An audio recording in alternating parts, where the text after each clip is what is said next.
আজ আমি আপনাদের সঙ্গে শেয়ার করব একটা গেট রেডি ভিডিও। আমি যাচ্ছিলাম শীতলাবাড়ি মন্দিরে নামযজ্ঞে। জাস্ট এই যে আমি রেডি হয়ে নিয়েছিলাম। আমি ফার্স্টে কিন্তু ব্রুটা অফ ক্যামেরাতে করে নিয়েছি।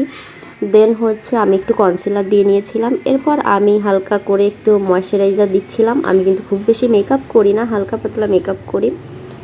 এরপর আমি দিয়ে নিব ফাউন্ডেশন। আর আমার মুখে কি একটা হয়েছিল, আমি খুঁচিয়ে দেখেন কি করেছি, ওটা জাস্ট ইগনোর করবেন, কেমন একটা দেখাচ্ছিল মুখে। এরপর হচ্ছে আমি ফাউন্ডেশন ভালো করে ব্লেন্ড করে নিয়েছি। দেন আমি আর একটু কনসিলার দিয়ে নিচ্ছিলাম যেখানে যেখানে আমার দাগ মনে হচ্ছিল আর চোখের নিচে কালি কালি মনে হচ্ছিল।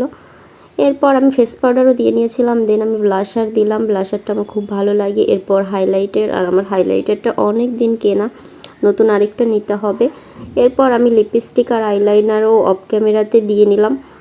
দেন আমি হচ্ছে একটা টিপ পরব। এই টিপটা আমার খুব ভালো লাগে। আমি প্রায় রেডি। এখন হচ্ছে আমি কি ইয়াররিং পরবো, কানের দুল পরবো, এটা আমি চুজ করতে পারছিলাম না।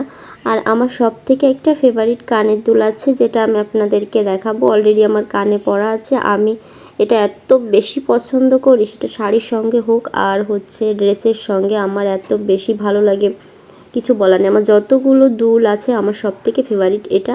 আর এই যে এখন কিন্তু আমার মেকআপ কমপ্লিট। কেমন হয়েছে আপনারা কিন্তু জানাবেন। আমার কাছে ভিডিও থেকে সামনে অনেক বেশি ভালো লাগে আমার মেকআপটা, বাট ভিডিওতে তেমন বোঝা যাচ্ছে না।